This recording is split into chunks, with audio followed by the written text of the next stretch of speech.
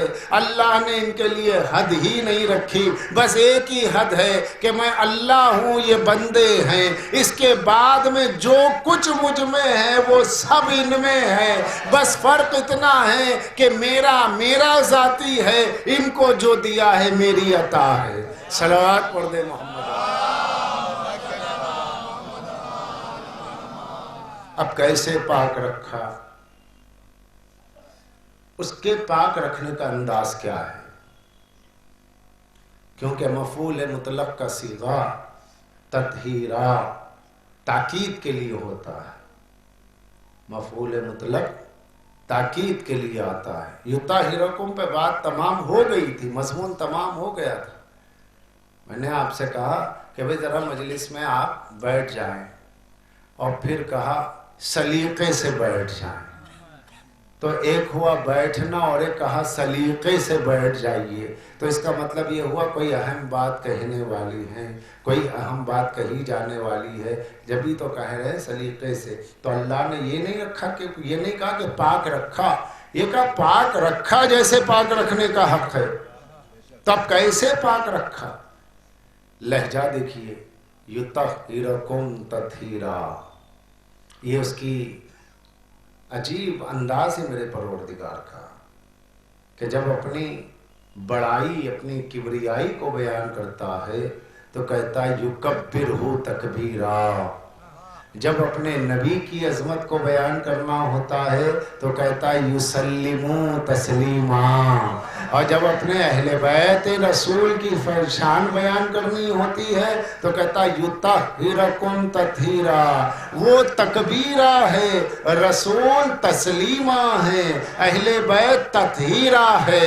لہذا جس لہجے میں اس نے اپنی کبریائی کو بیان کیا، اسی لہجے میں اپنے نبی کی عظمت کو بیان کیا، اور جس لہجے میں نبی کی عظمت کو بیان کیا اسی لہجے میں ان کی نسل مقدس، ان کی عطرت، ان کی ذریت کے لیے اسی لہجے میں تطہیرہ کہا. جیسے تسلیمہ کہا ویسے تطہیرہ کہا. میں کہوں پالنے والے ذرا لہجہ بدل کے کہہ دیا ہوتا، جواب قدرت آئے گا کہ میں تسلیمہ، یسلموا تسلیمہ، یسلم اللہ و ملائکتہ یصلون علی النبی یا ایھا الذین آمنوا صلوا علیہ وسلموا تسلیمہ ہے نا. تو اس تسلیمہ کے بعد اللہ تطہیرہ اسی لہجے میں کیوں رکھ رہا ہے؟ اشارہ دے رہا ہے کہ دیکھو جس لہجے میں میں اپنے نبی کی عظمت بیان کر رہا ہوں اسی لہجے میں اہل بیت کے لیے لفظ تطہیرہ رکھا،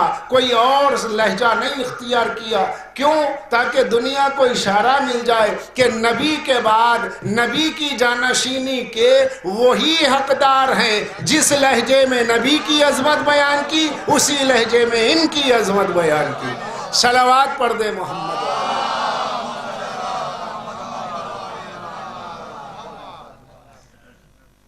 یہ انداز ہے. تسلیما تطہیرا، ان پہ درود و سلام بھیجو، سلام بھیجو جیسے سلام بھیجنے کا حق ہے، پاک رکھا جیسے پاک رکھنے کا حق ہے، یکبرو اللہ کی بڑائی کرو جیسے بڑائی کرنے کا حق ہے۔ کیا کہنے، اپنی شان ہدیت بھی بیان کر دی، شان رسالت تسلیمہ کہہ کے بیان کر دی، شان عصمت اہل بیت تطہیرہ کہہ کے بیان کر دی، تاکہ دنیا کو ایک درس ملے۔ اور پھر یہی نہیں، یرید اللہ رکھتا ہے، اس کا فعل ختم ہونے والا نہیں ہے، رکھتا ہے رکھے گا۔ اور یرید اللہ وہ ارادہ رکھتا ہے، یہ ارادہ رکھتا ہے۔ تو یہاں آنے کے بعد تھوڑی سی لوگوں کو اہل بیت کا جب ذکر ہوتا ہے تو دو باتیں میں نے عالم اسلام کے ممتاز مفسرین اور علماء کا مزاج ہی یہ دیکھا ہے، نہ جانے کیوں یہ بات حفظ ما تقدم کے لیے، تحفظ ذہنی کے لیے، یا عصبیت کیا کہا جائے میری سمجھ میں نہیں آتا۔ بڑے بڑے نام مجھے مفسرین کے ملتے ہیں کہ جب اہل بیت کی مخصوص فضائل، اہل بیت کے لیے مخصوص قرآن کی آیتیں جو موجود ہے، ان میں لوگ یا تو دوسروں کو شامل کرتے ہیں یا پھر فضیلت کا انکار کر دیتے ہیں۔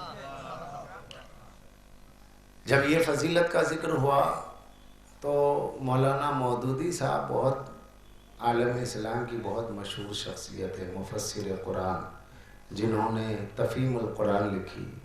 پھر انہی کے دور میں علامہ امین احسن اصلاحی، جنہوں نے تدبر فی القرآن، تفسیر قرآن لکھی۔ جب یہ حضرات خصوصاً مولوی ابوالعلا مودودی جب اس جگہ پر پہنچتے ہیں آیت تطہیر کے، تو انہیں عجیب خلجان ہونے لگتا ہے، ان کے دل میں اختلاج پیدا ہونے لگتا ہے۔ وہ یہ کہتے ہیں کہ بھئی اس آیت تطہیر ہی کی روشنی میں شیعہ حضرات رسول کی بیٹی بی بی زہرا کو، ان کے شوہر علی اور ان کے بچے حسنین کو معصوم قرار دیتے ہیں۔ اگر آیت تطہیر میں یطہرکم کہ اللہ نے تمہیں پاک رکھا، یطہرکم کی وجہ سے آیت تطہیر میں چونکہ یطہرکم ہے، اس کی وجہ سے اگر علی و زہرا و حسنین پاک ہیں تو آیت تیمم میں اللہ نے پوری امت کو یطہرکم کہا، تو چاہیے کہ جتنے وضو کرنے غسل کرنے والے ہیں سب کے سب پاک ہیں، یعنی سب معصوم ہو جائیں تو پوری امت معصوم ہو جائے گی۔ تو انہوں نے قرآن مجید میں یطہرکم کی ایک اور آیت دیکھ لی، دیکھ کر کے اسے آیت تطہیر کے یطہرکم سے جوڑ کے کہا کہ شیعو، اگر تمہارے ائمہ علی اور حسنین آیت تطہیر کی روشنی میں صرف یطہرکم کے لفظ کی وجہ سے معصوم ہے، پاک ہونے کا مطلب معصوم ہے، تو اسی قرآن میں آیت تیمم میں اللہ تمام مسلمانوں کو کہہ رہا ہے کہ یہ پانی تمہیں پاک کرتا ہے اور اللہ چاہتا ہے کہ تمہیں پاک کرے۔ تو جب اللہ چاہتا ہے کہ یطہرکم تو پوری امت ہی معصوم ہو گئی، تو اس کا شیعہ کیا جواب دے؟ ارے بھائی جو بھی جواب دیں گے وہ تو دیں گے، آیت تطہیر میں اللہ نے گناہوں سے پاکیزہ ہونے کا اعلان کیا یا نہیں کیا؟ آپ پہلے یہ بتا دیجئے۔ کیا، تو جو گناہوں سے پاک ہو وہ کیا ہوگا؟ معصوم ہوگا۔ وہاں کون سی ناپاکی اور پاکی کا اعلان ہے؟ یہ خاص طور پہ یاد رکھیں۔ میں نئی انداز سے ایک نئی گفتگو کر رہا ہوں تاکہ اغیار کے اعتراضات کو سامنے رکھے ہماری نئی نسل، ہمارے چھوٹے بھائی، جو آج ڈیجیٹل لائبریریز کا دور ہے، آپ کو لائبریریوں کا رخ کرنے کی ضرورت نہیں رہتی۔ ماشاءاللہ انٹرنیٹ نے 1000 اس میں فائدے ہیں، 1 پوائنٹ نقصان کا ہے، لیکن 99 پوائنٹ جو ہے آپ کے فائدے کے ہیں۔ کہ آپ اس کے اندر بہترین تفسیر، قرآن، حدیث، کتابیں سب کچھ گھر بیٹھے پڑھ سکتے ہیں۔ تو جس چیز سے اچھا فائدہ اٹھایا جائے گا وہ اچھی ہے۔ گلاس پانی پینے کے لیے اگر اس میں شراب پی جائے تو گلاس نجیس ہے۔ اگر اس ٹیکنالوجی کا استعمال اچھائی کے لیے کرو تو بہت اچھا ہے، برائی کے لیے کرو تو بہت برا ہے۔ اگر آپ کے پاس چینل کا ٹی وی موجود ہے، اگر آپ اس پہ حدیثیں دیکھتے ہیں، مجلسیں دیکھتے ہیں تو سب بچے وہی دیکھیں گے۔ اگر آپ اس کے اندر گندی چیزیں دیکھتے ہیں تو سب بچے گندی چیزیں دیکھیں گے۔ وہ تو آپ کے استعمال پر ہے۔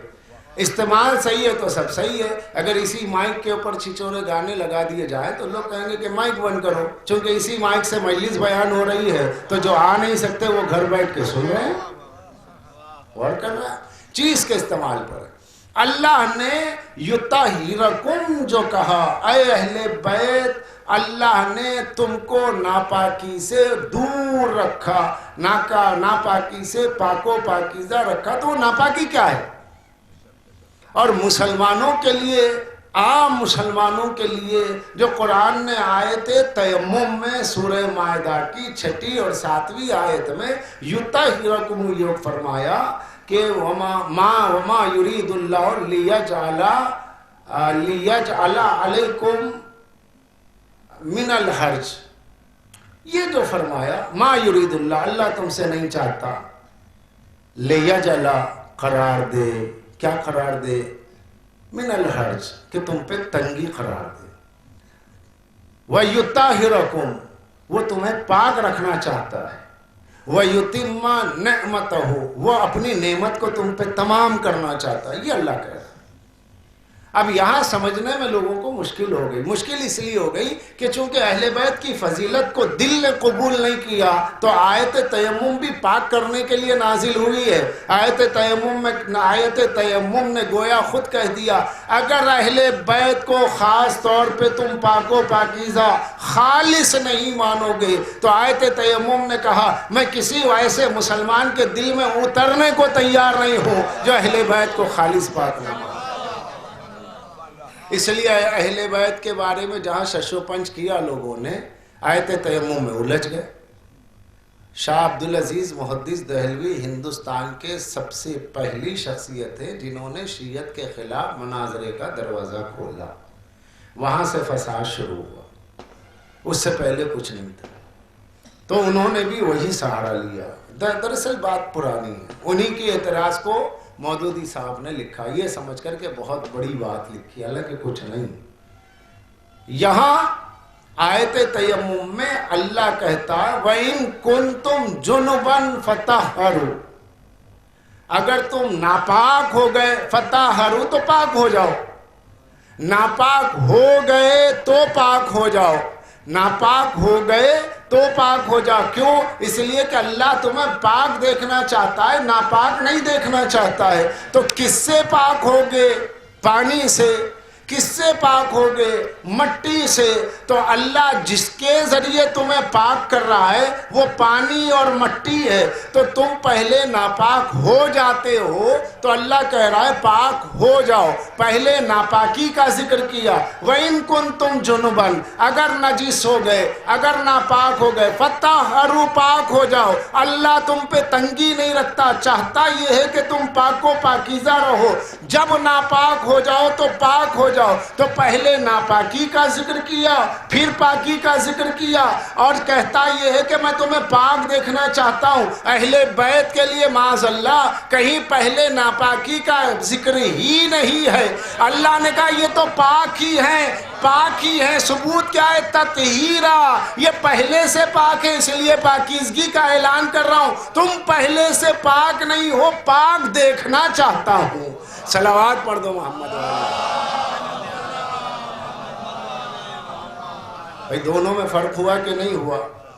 لیکن اس آیت کے سمجھنے میں لوگوں کو پریشانی ہوئی۔ یہ پریشانی اس لیے ہوئی کہ اہل بیت کی فضیلت کو خالص ماننا نہیں چاہتے۔ واہ، پوری امت معصوم بننا چاہتی ہے۔ ارے صاحب پوری امت معصوم ہو جائے گی آیت تیمم کی روشنی میں؟ ماں ایسے کیسے معصوم ہو جائے گی؟ کل کا پجاری ہی کہا جائے گا؟ اگر کسی پرانے نمازی پہ نیا نیا پجاری مسلمان ہو جائے اور کہے کہ میں تمہاری کیا نماز کا لو، ابھی ابھی تو بتوں کو چھوڑ کے آئے ہو، میاں تم ہمیں کہہ رہے ہو، ہمارا خاندان کا خاندان بھی پہلے سے اسلامی اور مسلمان ہے۔ تو جو امت پہلے کافر رہی بعد میں مسلمان ہوئی، اس کو ان اہل بیت سے کیا تقابل ہے کہ جو عالم نور سے پاک ہیں۔ اس لیے صحابہ چاہے جتنے مقدس کہے جائیں سب رضی اللہ ہے، کوئی کرم اللہ نہیں ہے۔ اہل بیت کرم اللہ اس لیے ہیں کہ یہاں رس نے ناپاکی نے چھوا تک نہیں ہے، جو پہلے سے ناپاک ہو کے پاک ہو گئے اللہ نے کہا کہ میں تم سے راضی ہوں کہ تم اب پاک ہو گئے۔ اہل بیت کے لیے کہا یہ تو ہے ہی پاک۔ اور آیت تیمم میں اللہ فرماتا ہے وَإِن جُنُبًا، اگر ناپاک ہو گئے فَطَہَّرُوا، پاک ہو جاؤ، کیونکہ اللہ تم پہ تنگی نہیں رکھنا چاہتا۔ تنگی کا مطلب کہ تم نجس رہنا چاہو۔ مثلا پانی نہیں ملا، اب عرب ہے، عرب میں پانی بہت کم ملتا، جلدی جلدی ملنا مشکل ہوتا تھا، تو لوگ ایک بہانہ ڈھونڈتے تھے کیونکہ ناپاک رہنے کی عادت تھی لوگوں کو۔ تو اللہ نے کہا کہ نہیں، جیسے ہی ناپاک ہوئے پاک ہو جاؤ، کیونکہ ناپاکی کے ساتھ شیطانی خیالات، شیطانی وسوسے، شیاطینی چیزیں، نجاستیں سب کی سب ناپاکی ہی میں ہے۔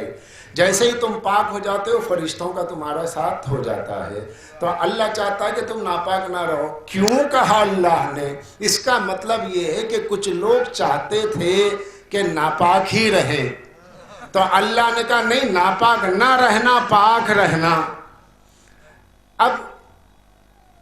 اب یہ کون ہے کیا ہے وہ تو تاریخ میں تلاش کرنا پڑے گا، لیکن جس کو آپ یعنی جو پہلے سے ناپاک تھے ان کو آیت تطہیر میں شامل کر کے سوال کرو کہ اس سے تو امت کے بہت سے لوگ پاک و پاکیزہ اور معصوم ہو جائیں گے۔ تو ناپاکی بت پرستی بھی ہے، ناپاکی شرک بھی ہے۔ تو اتنا تو معلوم ہے علی کے سوا سب پہلے مشرک و کافر تھے، تو بعد میں اسلام لائے نا۔ مگر مولا علی تو وہ ذات ہے جو پیدا ہوئے تو کعبے کے درمیان میں، جوف کعبہ میں، آنکھ کھولی تو چہرے رسالت مآب دیکھا، سب سے پہلا چہرہ رسول اللہ کا دیکھا۔ اللہ کے گھر میں پیدا ہوئے، رسول کا چہرہ دیکھا، ادھر اللہ نے کہا ولی اللہ، ادھر رسول اللہ نے کہا میرا وصی رسول اللہ۔ اللہ کی طرف سے آئی میرا ولی ہے، نبی کی طرف سے آواز آئی میرا وصی ہے۔ تو جس کی دو نسبتیں عظیم ہو، اس ذات کے متعلق یہ گمان کرنا کہ بھئی اس سے تو اور بھی لوگ امت کے معصوم سمجھے جائیں گے، کہاں سے سمجھے جائیں گے؟ اور تیمم ناپاک کو پاک کرتا ہے اس آیت میں۔ یہ آیت سورہ مائدہ کی 6 اور 7ویں آیت 7ویں آیت پر یہ ذکر تمام ہو رہا ہے کہ اللہ تم کو ناپاک نہیں دیکھنا چاہتا، پاک ہو جاؤ۔ اس میں آپ دوسروں کو شامل کر رہے ہیں، جبکہ یہ آیت تیمم ہے، یہ آیت وضو تیمم، اس میں تیمم کا بھی ذکر ہے، وضو کا بھی ذکر ہے، غسل کا بھی ذکر ہے۔ یہ نہیں تو یہ کرو، یہ نہیں تو یہ کرو، ناپاک نہ رہو۔ اب ناپاکی جہالت بھی ہے، ایک مادی نجاست ہے، ایک معنوی نجاست ہے۔ جو غلاظت بدن پہ لگ جائے وہ تو دیکھنے والی نجاست ہے، نظر آ رہی ہے۔ جو نہ دیکھنے والی نجاست ہے، جو چھپی ہوئی نجاست ہے، وہ کیا ہے؟ جہالت، بے علمی، بے دینی۔ نماز پڑھنے کی عمر ہے، نماز پڑھنا نہیں آتا، یہ ہے باطنی ناپاکی۔ ذہن میں گندے خیالات ہے، یہ ہے دماغی ناپاکی۔ تو اہل بیت مطلق پاک و پاکیزہ ہیں، یہاں جہالت کبھی گزر نہیں سکتی۔ یہ اللہ کے علم کا شجر سایہ دار ہے جس میں لوگ آ کر کے سکون حاصل کرتے ہیں۔ یہ اللہ کے علم کا وہ بہتا ہوا دریا ہے کہ جس سے سیراب ہو کر لوگ صالحین بنتے جاتے ہیں، پاک و پاکیزہ ہوتے جاتے ہیں۔ اگر کسی کو نماز پڑھنے کی عمر میں نماز نہ آئے تو وہ جہالت ناپاکی ہے، وضو کرنے کی عمر میں وضو نہ آئے تو وضو کا نہ کرنا آنا ناپاکی ہے. تیمم کرنے کی عمر ہے، ارے عمر کیا 25-30 سال کا بھی ہو گیا ہے، تیمم کرنا نہیں آتا تو یہ بے دینی ناپاکی ہے. اب اس بے دین اور ناپاک شخص کو کسی ایسے کے مقابل میں نہیں لایا جا سکتا جو تیمم کا بھی عالم ہے، وضو کا بھی عالم ہے، نماز کا بھی عالم ہے. اگر مثال دو تو لوگ کہیں گے کہ بھئی آپ کس سے کس کی بات کر رہے ہیں. وہ مسجد کے پیش امام ہیں، پیش نماز ہیں، وہ ماشاءاللہ ہر بات کو جانتے ہیں. یہ بندہ وضو اور غسل اور تیمم بھی نہیں جانتا، آپ اس کو اس میں کہاں ملا رہے ہیں؟ ہوتا ہے کہ نہیں؟ یہ مثال میں نے کیوں دی؟ یہ مثال میں نے اس لیے دی کہ اب اس میں میرا قصور نہیں ہے جو میں پیش کرنے جا رہا ہوں. مجھے صحیح مسلم میں کتاب التیمم میں ایک روایت ملی کہ خلیفہ دویم اپنے دور خلافت تک، دور خلافت مطلب جب وہ خلیفہ ہوئے اس دور تک انہیں یہی پتا نہیں تھا کہ تیمم کیسے کیا جاتا ہے. غور کیا؟ اپنے دور خلافت کا مطلب کتنے سال ہوئے؟ ایمان و اسلام کا، اسلام کب لائے، کب اسلام قبول کیے وہ چھوڑ دیجیے، جب بھی کیے. آیت تیمم سورہ مائدہ، وہاں سے قرآن میں تیمم کا ذکر ہے. دور خلافت میں، اپنے دور خلافت میں جب کسی مسئلے پر گفتگو ہوتی ہے تو کہتے ہیں بھئی یہ تیمم کیا کیسے جاتا ہے؟ تو کسی نے آ کر کے صحابی نے کہا کہ تیمم ایسے کیا جاتا ہے. تب سمجھ میں آیا کہ اچھا یوں کیا جاتا ہے. میں لا علم تھا، اس سے پہلے میں لا علم تھا. اپنے دور خلافت تک جو تیمم کے مسئلے میں پاک و ناپاک کا فرق نہ جانے، اس کو اہل بیت میں کیسے شامل کیا جائے گا؟ صلوات پڑھ دے محمد والے.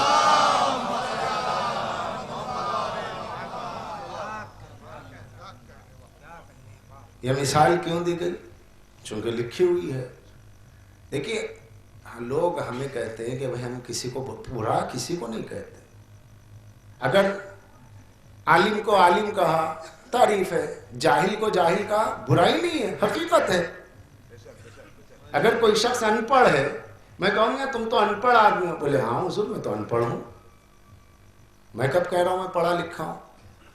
تو اگر یہ کہا جائے کہ بھئی جو شخص اپنے دور خلافت تک تیمم کا مسئلہ نہیں جانتا تھا، جو ABCD ہے، کیا رسول کی جگہ پر اس شخص کو بیٹھنا گوارا کیا جائے گا کہ جسے تیمم نہ آتا ہو؟ ایک مدرسے کا چھوٹا سا بچہ بھی وضو و تیمم کو جانتا ہے، جو اپنی ملت کے بچے کے برابر نہ ہو سکے وہ ابو طالب کے بیٹے کے برابر کہاں سے؟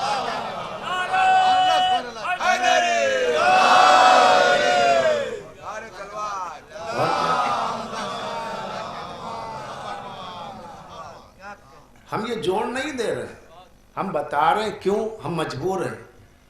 آپ سیدھے کہہ دیتے کہ بھئی شیعہ آیت تطہیر کی روشنی میں علی و زہرا و حسنین علیہ السلام کو معصوم مانتے ہیں، گزر جاتے ہیں. نہیں، ان کو اگر معصوم مانا جاتا ہے پھر تو فلاں بھی، پھر تو پوری امت بھی معصوم ہے. تو پھر تو اب یہ پھر تو کے بعد جو آپ نے ڈیش رکھا ہے تو اس کو فلپ بھی ہمیں کرنا پڑے گا. جب ہم فلپ کرتے ہیں تب آپ کو برا لگتا ہے.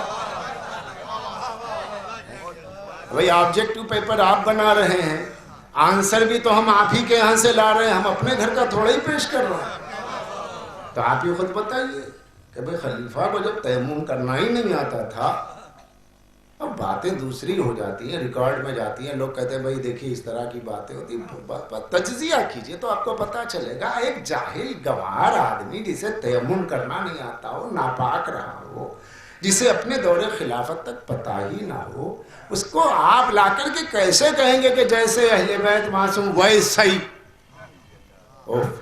جیسے علی و حسنین ویسے ہی. میاں قمبر کا مقابلہ نہیں ہو سکتا تو حیدر کا مقابلہ کہاں سے ہوگا؟ صلوات پڑھ دے محمد والے.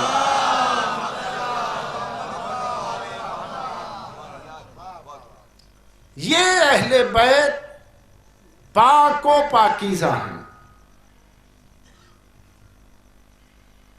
جی چاہتا ایک بات کہوں کہ صحیح بات تو یہ ہے کہ اردو زبان اتنی تنگ ہے کہ آیت تطہیر کی روشنی میں، آیت تطہیر میں اہل بیت کے لیے پاک کا لفظ بھی کرے تو کیسے کرے؟ پاک تو مومن بھی ہے، مومن پاک ہوتا ہے، نجس نہیں ہوتا، مشرک نجس ہوتا ہے، اہل بیت بھی پاک، آپ بھی پاک، کیا مطلب؟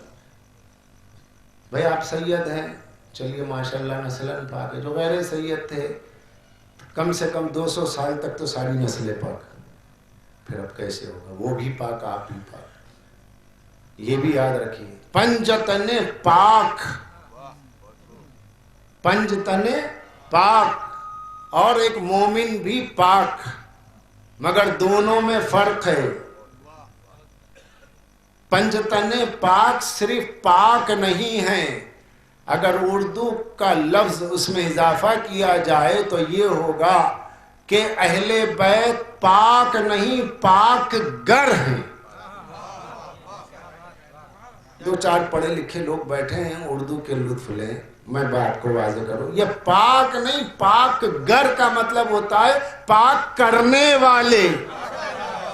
اہل بیت پاک نہیں، پنجتن پاک نہیں، پنجتن پاک ان معنی میں ہے کہ پنجتن پاک کر دیتے ہیں، ان کی محبت جس کے دل میں آ جائے وہ نفاق سے پاک ہو جاتا ہے،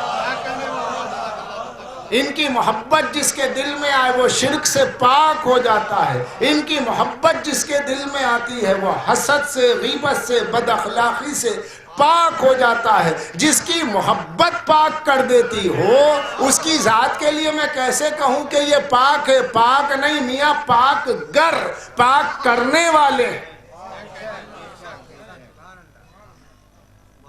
میں نے آپ سے کہا نا اردو زبان اتنی تنگ زبان ہے کہ اس میں اہل بیت کی مدح و ثنا مشکل ہے۔ یہ بہت ہی نازک منزل ہے جو میں عرض کر رہا ہوں کہ یہ پاک گر ہے، پاک کرنے والے۔ آیت تیمم ہے، آیت وضو ہے کہ اللہ تم پہ تنگی نہیں رکھنا چاہتا ہے کہ تم پاک رہو، تم ناپاک نہ رہو۔ مگر پاک کیسے ہوں گے؟ پانی سے۔ پاک کیسے ہوں گے؟ مٹی سے۔ اگر یہ پانی نہ ہوتا تو آپ وضو نہ کر پاتے، یہ پانی نہ ہوتا تو آپ غسل نہ کر پاتے، اور یہ مٹی نہ ہوتی تو تیمم نہ کر پاتے۔ آپ شکر ادا کریں گے پانی کا، آپ شکر ادا کریں گے مٹی کا؟ نہیں، قرآن میں کہیں نہیں ملے گا، قرآن میں یہ کہیں نہیں ملے گا۔ اللہ نے کہیں نہیں کہا کہ جب میرا پانی پینا، میرے پانی سے وضو کرنا تو پانی کا شکر ادا کرو، پانی کا شکر ادا کرو، مٹی سے تیمم کرو تو مٹی کا شکر ادا کرو، کیونکہ پانی سے جا کر کے ہم نے کہا اے پانی تیرا شکر ہے، تو نہ ملتا تو ہم پاک نہ ہوتے، تو پانی مسکرا کے جواب دے گا ارے نادان میرا کیا شکر ادا کرنا ہے، میں نہ ہوتا تب بھی تو پاک ہو سکتا تھا، پتہ نہیں اللہ کیا پیدا کر دیتا۔ میں تو شکر کرتا ہوں جن کا، تو بھی ان کا شکر کر۔ کہا کس کا شکر ادا کرے؟ کہا اگر یہ پنجتن نہ ہوتے تو میں پانی نہ ہوتا۔ مٹی کہے گی اگر پنجتن پاک نہ ہوتے تو میں خاک نہ ہوتی، مٹی نہ ہوتی، اور اگر مٹی ہی نہ ہوتے تو آدم ہی کہاں ہوتے؟ مٹی نہیں تو آدم نہیں، آدم نہیں تو ہم میں دم نہیں، آدمی نہیں، آدم سے آدمی۔ آدم میں دم نہ ہوتا، مٹی نہ ہوتی تو آدم نہ ہوتے، آدم نہ ہوتے تو ہم نہ ہوتے۔ یہ جو ہم ہیں اور آدم ہیں، آدم ہیں اور ہم ہیں، یہ سب اس لیے ہے کہ پنجتن پاک کی وجہ سے ہے۔ تو یہ پنجتن وہ ہیں کہ جن کے ذریعے سے دو طرح کی پاکیزگی ہے۔ اللہ نے ان کے صدقے میں پانی اور مٹی کو پیدا کیا، پانی اور مٹی بدن کو پاک کرتے ہیں، اہل بیت کی محبت روح کو پاک کرتی ہے۔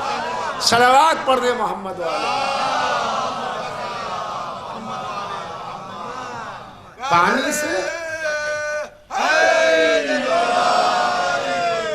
پانی سے جسم کی صفائی ہوتی ہے، پانی سے جسم کی صفائی ہوتی ہے، اور روح کی صفائی محبت اہل بیت سے۔ اہل بیت کی محبت ذہن کو پاک کرتی ہے، قلب کو پاک کرتی ہے اور روح کو پاک کرتی ہے. اس لیے تو کہا گیا نا کہ ان کی محبت ہوگی دل میں، مگر شرط یہ کہ زمین اچھی ہو. اگر زمین خراب ہے تو وہاں پر اناج نہیں اگتا، وہاں گھاس پھوس کچھ کا تصور ہی نہیں ہے. بارش ہو رہی ہے لیکن زمین کے اوپر بات ہے نا، زمین جیسی ہوگی ویسے اثر ہوگا. پانی تو سبھی جگہ پڑ رہا ہے لیکن جو سخت زمین ہے وہاں پہ کچھ نہیں ہوتا، جو نرم زمین ہے وہاں پر کھیتی ہو جاتی ہے. علی کی ولایت، محبت اہل بیت کا پانی اللہ نے سب پہ برسایا. جس کے دل کی سختی ہے اس کے چہرے پہ عزاداری کی وجہ سے رونق نہیں رہتی ہے، اور جس کے دل میں نرمی ہوتی ہے حسین کے ذکر پہ آنکھ بھی نم ہوتی ہے، علی کے فضائل پہ چہرہ بھی گلاب ہو جاتا ہے.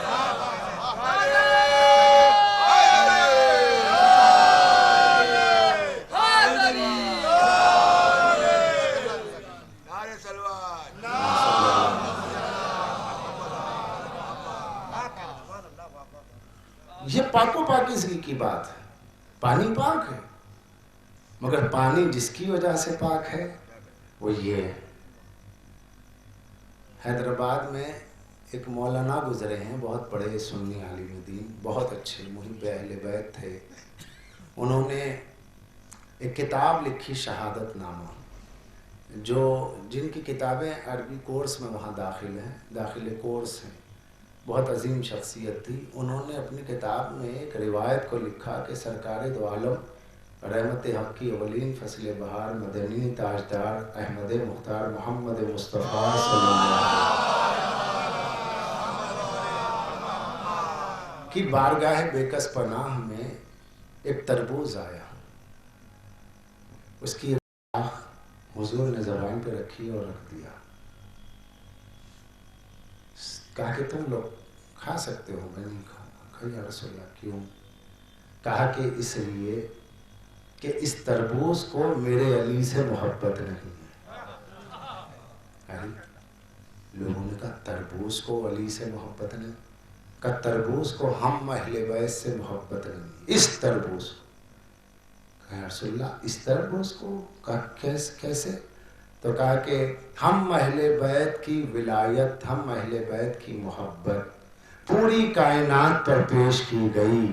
جس زمین نے اسے قبول کیا وہ زرخیز ہو گئی، نرم ہو گئی. جس نے انکار کیا اللہ نے اسے سخت بنا دیا، اور جس پتھر نے اسے قبول کیا اللہ نے اسے گوہر میں بدل دیا، اسے ہیرے میں بدل دیا.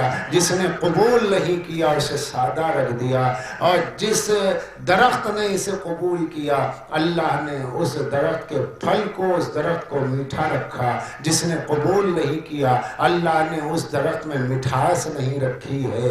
اللہ نے پانی پہ اسے پیش کیا.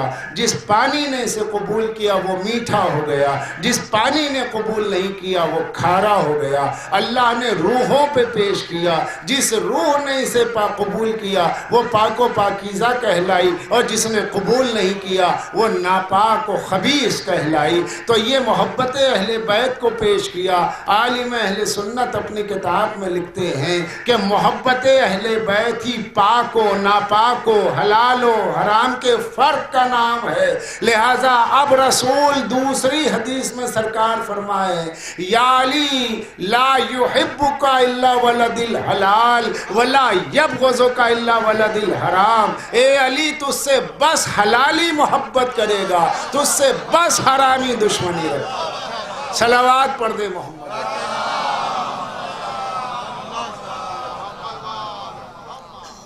کہاں سے بات کہاں ہے؟ اے علی تجھ سے بس حلالی محبت کرے گا، اے علی تجھ سے بس حرامی دشمنی رکھے گا. کچھ لوگ اب کہتے ہوئے نظر آتے ہیں ارے یہ دیکھیے یہ منبر سے حرامی اس طرح کی لفظ ہے. اچھا چلیے آپ بتائیے، آپ کو یقین ہے کہ فلاں بچہ حرامی ہے، آپ اسے بولیں گے کیا؟ حرامی بولیں گے نہیں، سمجھیں گے تو اچھا جو چیز بول رہے ہیں وہ سمجھ تو رہے نا کہ حرامی ہے. اب وہ نماز پڑھانے کے لیے آگے بڑھے، آپ کہیں میں تو نہیں پڑھوں گا، میں جانتا ہوں کیونکہ اس کی ماں کو حمل اس وقت ہوا تھا جب ماں کا نکاح نہیں ہوا تھا، ہم خود موجود تھے. تو جس کے یقین میں ہے وہ بولے گا نہیں مگر سمجھے گا تو تو پھر یہ سمجھ کی اجازت کہاں سے آئی؟ کہا شرع نے جو کہا وہی کہیں گے، تو رسول نے جو کہا ہم وہی کہیں گے۔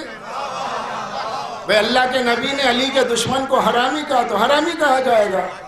یہ بد تہذیبی اور بد اخلاقی نہیں ہے، علی کے دشمن سے رواداری کا نام بد تہذیبی ہے، علی کے دشمن سے رواداری کا نام بد اخلاقی ہے، کیونکہ اللہ کے نبی نے معیار دے دیا، لا یحبک الا ولد الحلال ولا یبغضک الا ولد الحرام۔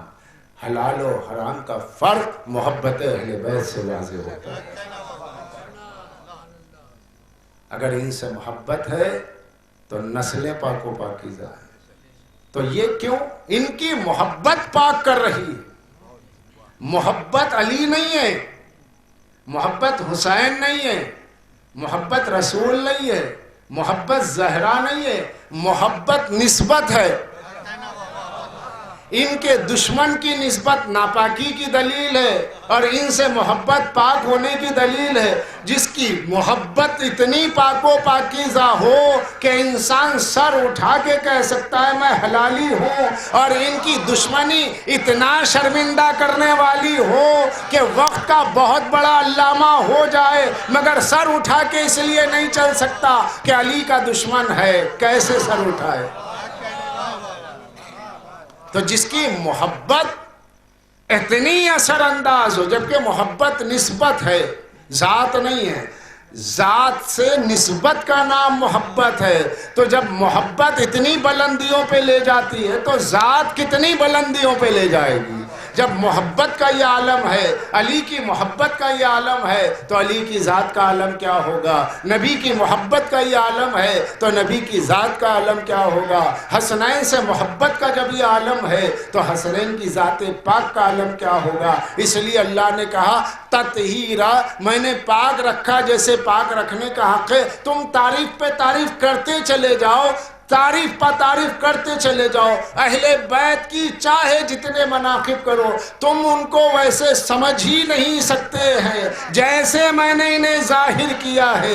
یہ میرے چھپے ہوئے خزانے ہیں، میں نے اپنے چھپے ہوئے خزانے کو ظاہر کیا تو ان کے ظاہر ہونے سے میرا کرم ظاہر ہوا، میرا علم ظاہر ہوا۔ یہ نہ ہوتے تو میں پہچانا نہ جاتا، جب ان کے بغیر اللہ نہ پہچانا جاتا وہ تو ملا کیسے پہچانا جائے؟ صلوات پڑھ دے محمد و آل محمد۔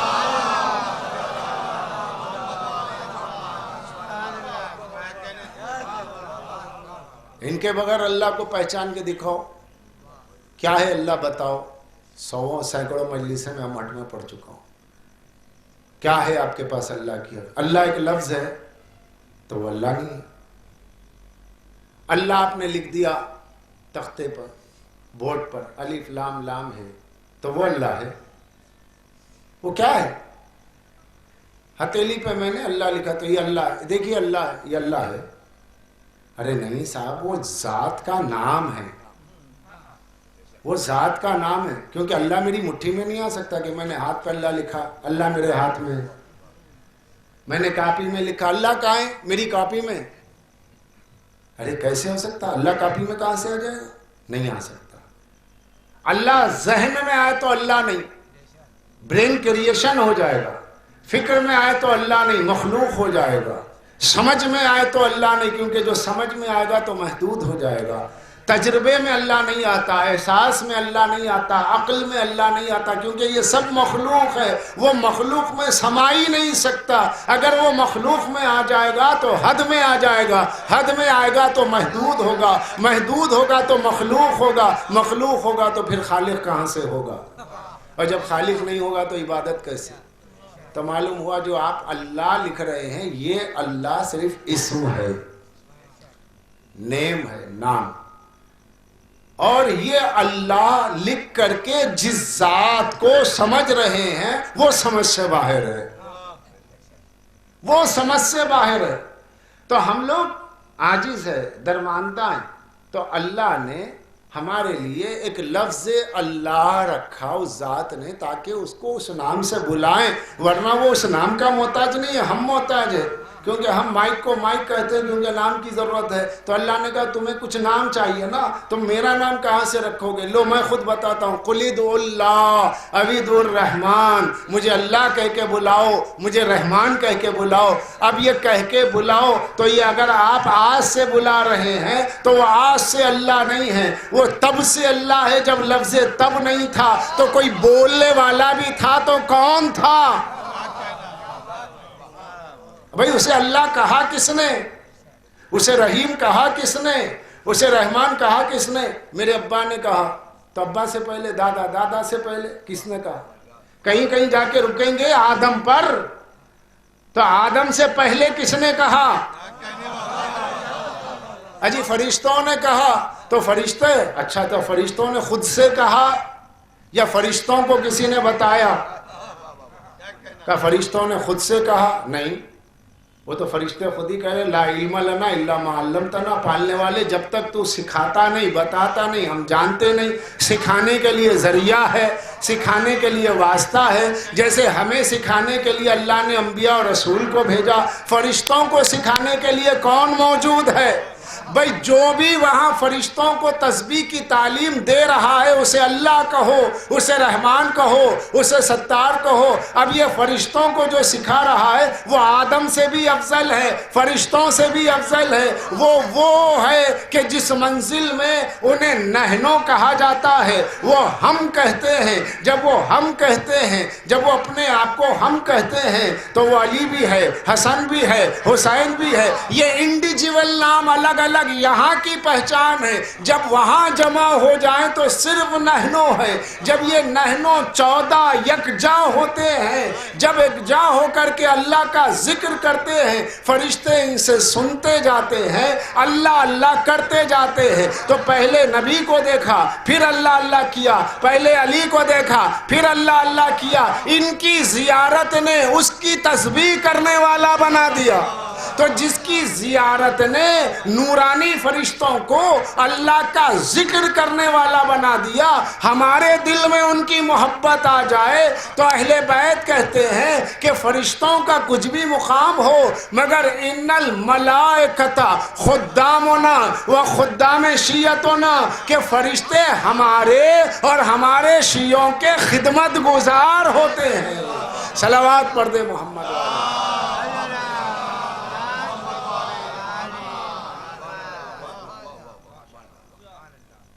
کیونکہ اللہ اس وقت سے اللہ ہے جب وقت نہیں. جب وقت نہیں ہے تو اسے کوئی پکارنے والا بھی ہے. اب وہ جو پکارنے والا ہے وہ بھی وقت میں نہیں ہے, کیونکہ اگر وہ وقت کے دائرے میں آئے گا تو پھر ایک لمحہ بھی ایسا گزرے گا کہ جب اسے کوئی اللہ کہنے والا نہ ہو. ایسا کوئی لمحہ نہیں ہے.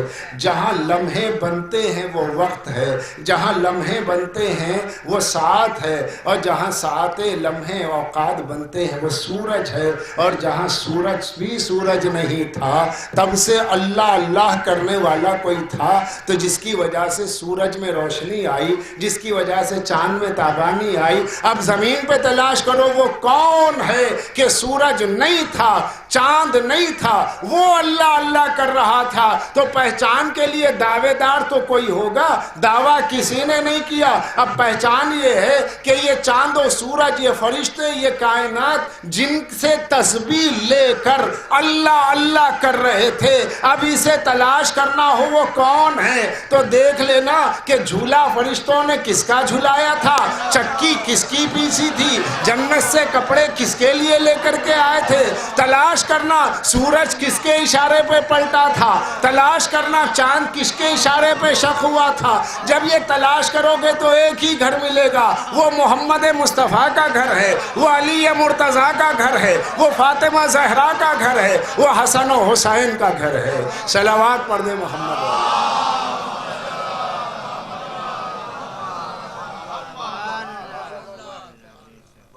یہ منزل ہے, اس لیے تطہیرہ کہا, پاک رکھا. ایسے پاک رکھا تم نہیں سمجھ سکتے, تم نہیں سمجھ سکتے, تمہاری عقل میں نہیں آئے گا اہل بیت کو کیسے پاک رکھا. انہیں پاک رکھنے کا مطلب کثافت کی ضد پاک نہیں ہے. ناپاک کی ضد پاک ہے، مگر جب ان کے لیے پاکی کا لفظ ہے نا تو وہاں کوئی ضد میں پاکی نہیں ہے، مطلق پاکی ہے۔ جیسے اللہ سبحان ہے، بے عیب ہے، بے عیب کی ضد کیا ہے؟ عیب دار، تو عیب دار کے مقابل میں وہ سبحان نہیں ہے، بلکہ اس کا کوئی مقابلہ ہی نہیں ہے، ایسا بے عیب ہے۔ اہل بیت بھی ایسے پاک و پاکیزہ ہیں کہ اب اس کی کوئی ضد نہیں ہے کہ ضد کے ذریعے پہچانا جائے۔ یہ اپنے کمال میں، یہ اپنے جاہ و جلال میں، یہ اپنے جود و نوال میں، یہ اپنے فعل میں پاک ہیں، یہ اپنے اثر میں پاک ہیں، یہ اپنی ذات میں پاک ہیں، یہ اپنی گفتار میں پاک ہیں، یہ اپنی رفتار میں پاک ہیں، یہ اپنے کردار میں پاک ہیں، یہ اپنے بول میں پاک ہیں، یہ اپنے قول میں پاک ہیں۔ اس لیے تو کہا فعلنا فعل اللہ، ہم جو کرتے ہیں اللہ کرتا ہے، اذا شئنا شاء اللہ، ہم جو چاہتے ہیں اللہ چاہتا ہے، وَإِذَا شَاءَ شَئْنَا، اور وہ جو چاہتا ہے وہ ہم چاہتے ہیں۔ ہماری اور اس کی مشیت الگ نہیں، ہمارا اور اس کا ارادہ الگ نہیں، بس فرق اتنا ہے ہم اس کے ایسے آئینے ہیں، تصویر اس کی ہم میں موجود ہے، عکس اس کا ہم میں موجود ہے، بس فرق یہ ہے کہ وہ ہے، ہم ہیں، وہ ہمارا اللہ ہے، وہ ہمارا خالق ہے، وہ ہمارا مالک ہے۔ ارے یہ سب کہنے کی کیا ضرورت ہے؟ کیونکہ اللہ کے کمالات کو ان کے آئینے میں دیکھ کر کہیں تم انہیں خدا نہ کہہ دو۔ تمہاری چھوٹی عقل سورج کی گراں روشنی کو دیکھ کر اسے خدا مان لیتی ہے، چاند کی ٹھنڈک کو برداشت نہیں کرتے تو چاند کو خدا کہہ لیتے ہو، آگ سے ڈرتے ہو تو آگ کو خدا کہتے ہو۔ کہیں اس نور کے سانچوں کو بشریت کے لباس میں، انسانی روپ میں خدائی کام کرتے ہوئے دیکھ کر کے کہیں تمہاری عقل دھوکہ نہ کھائے، اس لیے انہوں نے سر سجدے میں رکھ کر کے کہا سبحان ربی الاعلیٰ، تاکہ اس پر دنیا یہ سمجھ لے جو خدائی کام کر کے بھی بندہ ہو تو جب بندہ ایسا ہے تو خدا کیسا ہو۔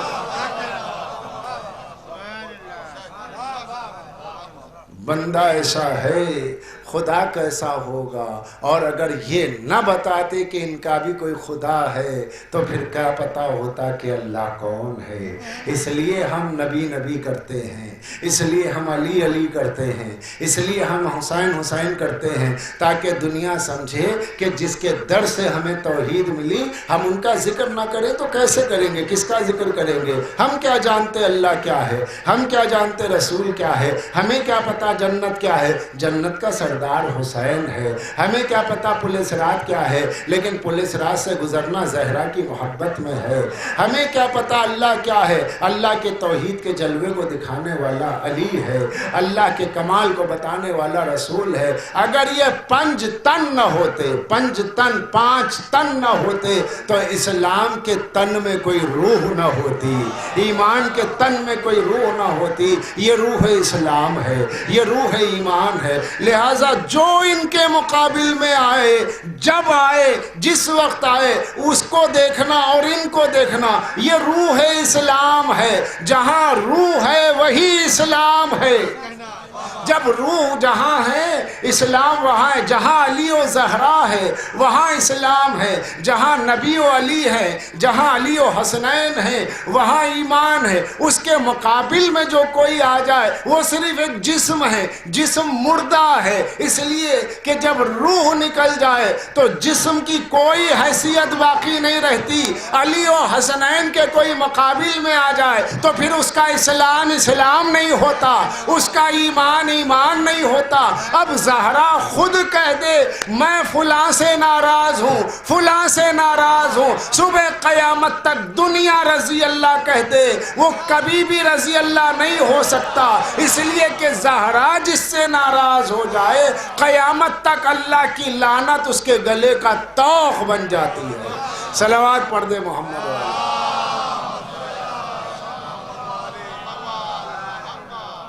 عزیزان گرامی، یہ منزلیں کہ ان منزلوں کو سر کیا، معرفت کے زینوں کو طے کریں تو پتہ چلے کہ اللہ نے کن کے لیے کہا تطہیرا، انہیں میں نے پاک رکھا۔ سرکار دو عالم نے ذوالعشیرہ کے موقع پر کہا کہ میں اللہ کا رسول ہوں، مگر ہمارا عقیدہ یہ نہیں ہے کہ ذوالعشیرہ سے نبی ہے، ہمارا عقیدہ کیا ہے؟ جیسے ہمارے ساتھ اور بھی برادران اسلامی کا ایک عقیدہ ہے، کنت نبیا وآدم بین الماء والطین، میں اس وقت بھی نبی تھا جب آدم مٹی و کیچڑ میں تھا۔ ذوالعشیرہ میں اعلان نبوت ہے، نبوت کا سلسلہ سرکار دو عالم نبی کب سے؟ آدم سے پہلے سے۔ ویسے ہی علی مولا اسی وقت سے جہاں شریک نور نبوت ہے، جہاں شریک نور رسالت ہے، یہ نبی تب سے ہیں اور علی بھی ولی تب سے ہیں۔ رسول اللہ نے ذوالعشیرہ میں کہا میں نبی ہوں، تو مگر وہ اعلان ہے، حقیقت یہ آدم سے پہلے نبی۔ غدیر میں علی کی ولایت کا اعلان ہے، حقیقت یہ کہ آدم سے پہلے علی ولی۔ تو اس لیے تو اللہ کہہ رہے میں نے پاک رکھا، تم کو پاک ہونا ہے، انہیں پاک رکھنا ہے۔ رکھنے کا کیا مطلب ہے؟ کسی چیز کو کہیں اٹھا کے رکھے گا نا تو کہاں رکھا؟ انہیں پاک رکھا کیا مطلب ہے؟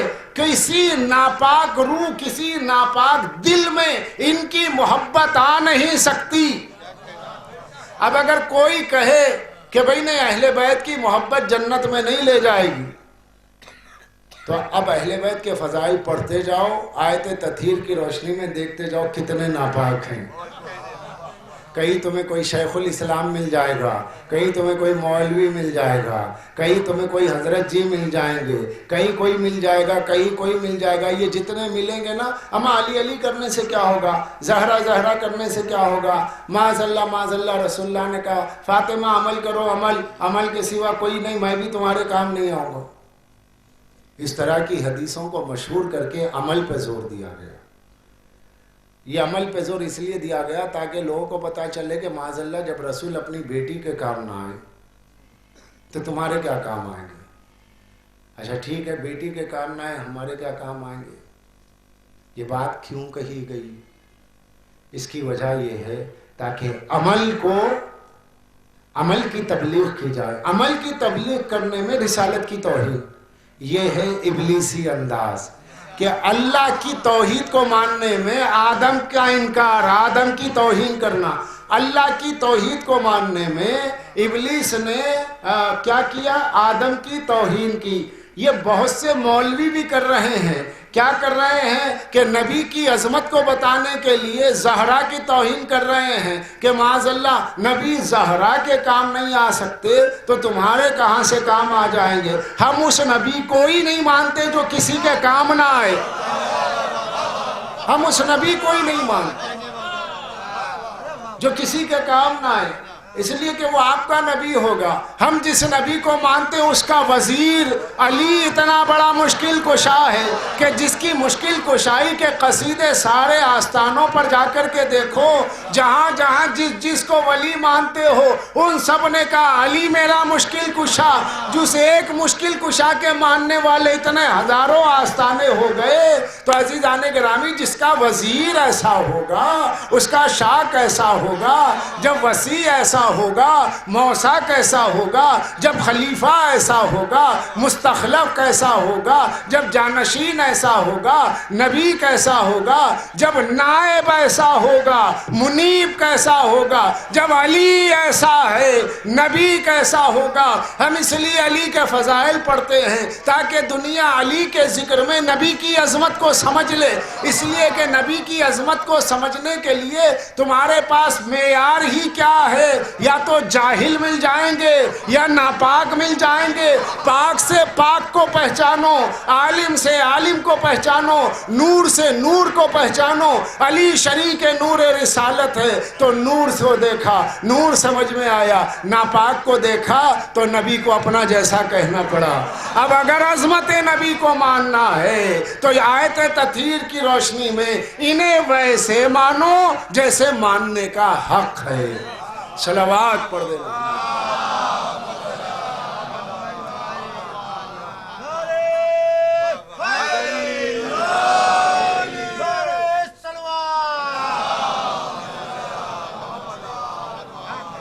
ان کی محبت پاک و پاکیزہ کرتی ہے، اور جو ان کے مقابل میں آتا ہے چاہے جس چولے میں آئے، جس لباس میں آئے، وہ بہروپیہ ہوگا۔ اسے سمجھنے میں دیر نہ کرنا کہ یہ شیطان ہے، اسے سمجھنے میں دیر نہ کرنا کہ ناپاک ہے، چاہے جب آئے۔ اس دور میں آئے کہ اس دور میں آئے. جو پنجتن کے مقابل میں آئے وہ ناپاک ہے. جو پنجتن کے مقابل میں آئے وہ ناپاک ہے. جو پنجتن کے مقابل میں آئے وہ ظالم ہے. جو پنجتن کے مقابل میں آئے وہ جھوٹا ہے. جو پنجتن کے مقابل میں آئے وہ دین کا غدار ہے. جو پنجتن پاک کے مقابل میں آ جائے اس کا اسلام سے کوئی تعلق نہیں ہے. اس کے لیے اسلام صرف لام ہے. وہ اس کی زبان پر ایمان نہیں ہے، صرف مان ہے. اس کے ایمان کو ماننے کے لیے جس مان کی ضرورت ہے وہ مان کل ایمان ہے. اگر کل ایمان سے محبت نہیں تو کچھ بھی نہیں. صبح قیامت تک پنجتن پاک کی محبت ہمارے لیے مینار نور ہے، مشعل راہ ہے. اس لیے تو ترمذی شریف میں ملا کہ سرکار دو عالم نے پنجتن کے لیے فرمایا، اپنے 4 تن کے لیے 5ویں تن نے جو صدر اہل بیت ہے، سرکار دو عالم نے فرمایا علی و حسنین و زہرا کو چادر میں لے کر، جس نے تم سے جنگ کی میں نے اس سے جنگ کی، جس نے تم سے صلح کی اس نے مجھ سے صلح کی. اب علی سے لڑنے والا علی سے نہیں لڑ رہا تھا، رسول سے لڑ رہا تھا. حسین سے لڑنے والا حسین سے نہیں لڑ رہا تھا، رسول سے لڑ رہا تھا. تو حسین کا اب لوگ کہتے ہیں کہ بھئی یزید قاتل حسین سے ہی اللہ بخش دینے والا ہے. تم اگر امتی ہو تو بتاؤ کیا کوئی رسول کو قتل کر کے اللہ کی رحمت کا امیدوار ہو سکتا ہے؟ نہیں ہو سکتا. اس لیے تمہاری زبانوں کو بند کرنے کے لیے رسول نے کہا حسین کی جنگ میری جنگ ہے، حسین کی صلح میری صلح ہے، علی کی جنگ میری جنگ ہے. اور لے کے کہا اے اہل بیت جو تم سے جنگ کرے گا مجھ سے جنگ کرے گا. یا رسول اللہ جنگ کی کیوں باتیں ہو رہی ہے، فساد کی کیوں باتیں ہو رہی ہے؟ دعائیں دیتے ہیں تو دعائیں بچوں کو دی جاتی ہے، اپنے گھر والوں کو ان پہ کوئی مصیبت نہ آئے. دعائیں یوں دی جاتی ہے کہ پالنے والے میرے گھر والوں پہ کوئی آفت نہ آئے، کبھی ان پہ پریشانی نہ آئے. رسول چادر میں لے کر کے کہتے پالنے والے جو ان کا دشمن میرا دشمن، جو ان سے جنگ کرے گا مجھ سے جنگ کرے گا. یا رسول اللہ آپ دوسری دعائیں کیوں نہیں کرتے؟ کہ یہ دوسری دعاؤں کی انہیں ضرورت ہے جو ان چیزوں کے محتاج ہو. یہ میرے اہل بیت ہے، یہ کسی چیز کے محتاج نہیں ہے. میں انہیں پہچانوا رہا ہوں تمہارے ایمان کے تحفظ کے لیے. میں نہیں رہوں گا لیکن میرے نائب یہ رہیں گے، میرے جانشین یہ رہیں گے. جو ان سے جنگ کرے اس کو مسلمان نہ سمجھنا. ہم اللہ کے نبی کہہ رہے ہیں جو ان سے جنگ کرے وہ مجھ سے جنگ، جو نبی سے جنگ کرے وہ مسلمان نہیں ہوتا. اللہ کا نبی اسے مسلمان کہنے کی اجازت نہیں دیتا. آپ کہتے رضی اللہ کہہ دیجئے. بات کہاں جائے؟ نبی کی مانے کہ آپ کو مانے؟ کیوں؟ جب نبی کی مانیں گے تو نبی نے اپنی جگہ کہہ دیا فاطمہ میرا جز، علی منی وانا منو، علی مجھ سے میں علی سے. اب میں نہیں ہوں تو میری جناب میری نیابت میں میرا علی ہے. اب جو علی سے جنگ نبی سے جنگ. بات بالکل صاف ہے. نہیں اس زمانے میں جو لوگ آئے تھے وہ ذاتی دشمنی میں نہیں آئے تھے. اچھا تو کیا کرنے کے لیے آئے تھے؟ اگر کوئی شخص کسی پہ تلوار کھینچ دے، نہیں کوئی ذاتی دشمنی نہیں تھی، تو کیا محبت میں کسی پہ تلوار اٹھائی جاتی ہے؟ فلسفہ ایسا ہے کہ کوئی اسے سمجھ ہی نہیں سکتا، صرف اس لیے کہ صحابیت بچ جائے. صحابیت کیوں بچے؟ چلیے میں اختتام پہ آ رہا ہوں کیونکہ ابھی اس کے بعد 5 مجلسیں. یہ سب جانتے ہیں. کئی لوگوں نے مجھ سے بھی پوچھا، میرے بھائیوں نے، کہ بھائی اتنا سب کچھ کتابوں میں ہے تو لوگ مانتے کیوں نہیں؟ یہ سب کہیں گے نہیں بے شک علی حق پر ہے، مگر یہ جو علی کے مقابل میں صحابہ تھے یہ ذاتی دشمنی میں نہیں آئے تھے، کچھ مس انڈرسٹینڈنگ غلط فہمی ہو گئی تھی. تو اس غلط فہمی کو دور کرنے کے تو مولا نے کہا تھا آؤ مجھ سے بات کرو. بھائی علی نے یہی تو کہا تھا نا کہ مجھ سے بات کرو، اگر غلط فہمی ہے تو دور کرو. اگر امام حسن نے یہی تو کہا تھا نا غلط فہمی ہے تو دور کرو. مس انڈرسٹینڈنگ ہو گئی ہے تو سامنے علی موجود ہے تو بات کیوں نہیں کی گئی؟ آج آپ جن کی طرف سے بات کر رہے ہیں انہوں نے اپنی غلط فہمی کو دور کرنے علی سے بات کیوں نہیں کی؟ اس کا سبب کیا ہے؟ اس وکالت کا کیا سبب ہے؟ تلاش. مجالس پڑھنے کے لیے ذرا محنت کی جو مجلس پڑھی جاتی ہے اس میں بہت مطالعہ کرنا پڑتا ہے، اور مطالعے کی عادت ہونے کی وجہ سے کثیر مطالعے میں بعد میں بہت کم چیزیں ہی ملتی ہیں، کبھی کبھی پوری کتاب میں ایک پوائنٹ ملتا ہے اور اس کے بعد پیش کرنا پڑتا ہے۔ تو ان چیزوں کو خالی واہ واہ کام و دہن کی لذت بنا کے نہ لے جائیے، خصوصاً میرے جو چھوٹے بھائی ہیں، نئی نسل ہے، اس چیز کو محفوظ رکھے جو میں کہہ رہا ہوں کہ لوگ یہ کہتے ہیں کہ بھائی مولا علی حق پر ہیں، مگر علی کے مقابل میں جو لوگ گئے تھے وہ ذاتی دشمنی میں نہیں گئے تھے، غلط فہمی ہو گئی تھی۔ غلط فہمی ہوئی تو کب تک ہوئی غلط فہمی؟ ایک رات، ایک دن، ایک جنگ، تین جنگیں اور غلط فہمی چل رہی ہے۔ تو آپ یہ کیوں کہہ رہے؟ اچھا، یہ غلط فہمی ہوئی تھی، کیا انہوں نے کہا؟ کیا معاویہ نے کہا مجھے علی کے بارے میں غلط فہمی ہوئی؟ کہا؟ کیا بی بی عائشہ نے کہا کہ مجھے علی کے بارے میں غلط فہمی ہوئی؟ نہیں، کسی نے کہا۔ پھر آپ کیوں بول رہے ہیں؟ آپ کو بولنے کیا انہوں نے حق دیا؟ نہیں، آپ ان کے وکیل ہو، صرف مان رہے ہو۔ سوال یہ کہ جب انہوں نے اپنے بارے میں خود یہ نہیں کہا کہ ہمیں غلط فہمی ہو گئی، اگر کہا ہو تو بتائیے کہاں لکھا ہے؟ نہیں، وہ تو لڑتے ہی رہے بھائی۔ 50 سال تک تو ممبروں پر مولا کا نام لے کر خبیثوں نے لعنت کی ہے، جمعہ کے موقع پر اتنی بڑی غلط فہمی، اور سب برداشت کرتے رہے۔ جب میں اس کی تلاش کرتا رہا تو مجھے کتاب ملی، اور نام لینے پہ گھبرائیے مت کہ میں نے کسی کا نام لے لیا تو پریشان ہونے کی ضرورت نہیں ہے، نام لے کر ہی پڑھنا ہے۔ اس لیے کہ معلوم کیسے ہوگا؟ بھئی آدم کو سجدہ نہیں کیا، اب جس نے نہیں کیا میں اس کا نام نہیں بولوں گا، یہ کیا بات ہے؟ نہیں بولیں گے تو آپ بچیں گے کیسے؟ بھئی شیطان نے نہیں کیا، دھیرے بولیے۔ دھیرے بولیں گے تو معلوم کیسے ہوگا بچوں کو؟ جو قاتل ہے اس کو قاتل کہا جائے گا، جو بدماش ہے اس کو بدماش کہا جائے گا، جو چور ہے اسے چور کہا جائے گا۔ بھئی علی کا قاتل کون ہے؟ ابن ملجم۔ ابن ملجم قاتل ہے، عبد الرحمن ابن ملجم، مگر علی کے مقابل میں کون ہے؟ وہ بھائی ہے، نام ہے قاتل، آپ نے ابن ملجم کہہ دیا کہ ارے بھائی تو ابن ملجم تو ایک فرد تھا، کس کے سکھانے پر آیا، کس کی پارٹی کا تھا، پارٹی کا نام بولو بھائی، ڈر کیا ہے؟ یہ عجیب دنیا کا فلسفہ ہے جس کے شکار کچھ اپنے بھی ہو رہے ہیں مصلحتاً۔ نہیں، آپ خالی یہ بتا دیجئے مظلوم کون ہے، ظالم کا نام مت لیجئے۔ سارا شیعت کا فلسفہ ہی اتنا ہے کہ ظالم کو چھپنے نہ دیجئے،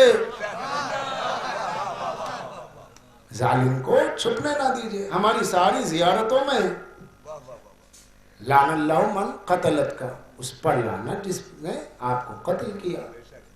تو اب علماء اتنا لکھ کے خاموش ہو گئے، زیارت میں بتائے کون ہے قاتل، کون ہے قاتل زہرا، کون ہے قاتل محسن، کون ہے قاتل حسن، بتائے کہ نہیں بتائے؟ تو اب آپ کو یہ سننا ہے کہ جب یہ سب کچھ معلوم ہے تو یہ کیوں کہا جاتا ہے کہ ان کو غلط فہمی ہوئی تھی؟ تو میں تلاش کرتا رہا تو ایک کتاب مجھے ملی، اس کا نام ہے کتاب الوصایا، شاہ ولی اللہ محدث دہلوی، بہت بڑے عالم تھے، ہندوستان کے ٹاپ موسٹ سنی اسکالرز اور ڈیبیٹس میں نمبر 1 عبدالعزیز دہلوی، ان کے باپ شاہ ولی اللہ محدث دہلوی، انہوں نے اپنی وصیت نامے میں لکھا، کتاب الوصایا میں مجھے ملا، اب جو 6-7 رسالے ان کے چھپے اس میں، بڑی کام کی بات ہے۔ انہوں نے کہا کہ دیکھیے حضرت علی سے محبت واجب ہے، اہل بیت سے محبت واجب ہے، اور جو ہم صحابہ کی طرفداری میں کہتے ہیں ان صحابہ کی جنہوں نے علی کے مقابل میں جنگ کی، صرف اس لیے کہتے ہیں کہ ہمارے پاس جو بھی دین ہے ہم نے دین لیا ہی قاتلان اہل بیت سے، سمجھا؟ چونکہ ہمارے پاس دین ان سے موجود ہے جنہوں نے اہل بیت سے جنگ کی۔ اب اگر ہم یہ کہتے ہیں یہ غلط ہے تو فوری سوال ہوگا انہیں غلط بھی مانتے اور ان کے دین پہ بھی چلتے ہو، تو لہٰذا دین سے دستبردار ہونا پڑے گا، وڈرا ہو جانا پڑے گا۔ اب لہٰذا دین کو بچانا ہے تو یہ دین جس سے لیا انہیں بچاؤ، ان کو بچانے میں اہل بیت مظلوم تھے اتنا مان لو، ظالم کون تھا اسے چھپا دو تاکہ لوگوں کو پتہ نہ چلے کہ دین حق کیا ہے باطل کیا ہے۔ تو کھلے طور پہ اعلان کیا کہ ہم جس دین پہ چلتے ہیں، ہمارے پاس جن لوگوں سے دین ملا ہے وہ لوگ اہل بیت کے دشمن تھے. یہ ہے کھلا اعلان. تو کبھی کبھی اللہ کی جبروتی قوت بھی زبان سے لکھوا دیتی ہے. لکھ، جس چیز کو صدیوں میں لوگ چھپاتے رہیں گے اب تو ہی لکھ. لکھنے والے نے لکھ دیا، مجھے ایک پوائنٹ مل گیا، وہ میں نے آپ کے سامنے رکھ دیا. اب نہ کوئی خطا اجتہادی تھی، اجتہاد کا سہارا لے کر اہل بیت کی دشمنی کو آسان سمجھنا، اہل بیت کی دشمنی پہ اجتہاد کے لفظ سے پردہ ڈالنا، یہ ہے دشمنان اہل بیت کا کام. آپ لفظ اجتہاد کے ذریعے کسی بھی دشمن علی کو بچا نہیں سکتے. جب معاویہ کا ذکر آیا نہیں ان کی خطا اجتہادی ہے، جب فدق کا ذکر آیا تو کہا نہیں ان کی خطا اجتہادی ہے. زہرا حق پر ہے، بولے خدا نخواستہ ہم بی بی زہرا کو نہیں کہہ سکتے، مگر خلیفہ بھی جو ہے ان کی اجتہاد سے کہا انہوں نے. اجتہاد ہے، کوئی ذاتی دشمنی نہیں. واہ، یہ اجتہاد عجب ہے کہ ایک دشمن دی علی سے قتل کرے، علی سے جنگ کرے اور خطا کہیں اس کو. اس کا مطلب یہ ہوا کہ اگر معاویہ سے جنگ کرتے ہوئے علی شہید ہو جاتے، معاویہ سے جنگ کرتے ہوئے علی شہید ہو جاتے، یہ دنیا کہتی کہ معاویہ سے خطا اجتہادی ہوئی. اور خطا اجتہادی پہ لیے لوگ یہ کہتے بھئی جس سے خطا اجتہادی ہوئی اس سے سزا نہیں ہے، بلکہ اللہ کی طرف سے جزا ہے کہ اس نے پوری کوشش کی مگر نتیجہ غلط نکلا تو کوشش پہ ثواب ملے گا. تو اگر علی ان سے جنگ کرتے ہوئے شہید ہو جاتے تو یہ لوگ کہتے کہ معاویہ مجتہد صحیح ہے، اس لیے صحیح ہے کہ اس نے کوشش پوری کی، اتفاق تھا علی قتل ہو گئے. تو یہ فلسفہ یہاں تک آیا کہ یزید کو بھی برا نہ کہو. کہاں سے بات کہاں پہنچی؟ اس لیے ہمارے پاس ہر نماز کے بعد میں مختصراً صحیح زیارت پڑھ کر کے ہم اپنے بچوں کو بھی بتاتے ہیں بیٹا نماز پڑھتے ہی حسین کے قاتل پہ لعنت کرنا، تاکہ کسی اجتہاد کے پردے میں دشمن اہل بیت علی کے قاتل کو، حسین کے قاتل کو چھپا نہ سکے. اس لیے ہمارے پاس نماز پڑھنا واجب ہے. کیوں واجب ہے؟ اس کا ایک نقطہ یہ ہے کہ جب نماز پڑھو گے، نماز پڑھتے ہی قاتلان اہل بیت پہ لعنت کرو. تو نماز پڑھتے ہی آپ قاتل اہل بیت پہ لعنت کرو گے، اور اگر نماز چھوٹ گئی تو آپ زیارت سے بھی محروم ہو جاؤ گے. تو کم سے کم یہ سوچو کہ آپ کی زبان سے جو لعنت کا لفظ نکلتا ہے وہ یہاں ٹکتا نہیں ہے، جا کے دشمن اہل بیت کو تیر کی طرح چبھتا ہے. اب جو چاہتا ہے کہ قاتلان حسین پر، قاتلان اہل بیت پہ تیروں کی بوچھار کم نہ ہو، تو اس کو نہ سجدے سے رکنا ہے نہ زیارت سے روکنا.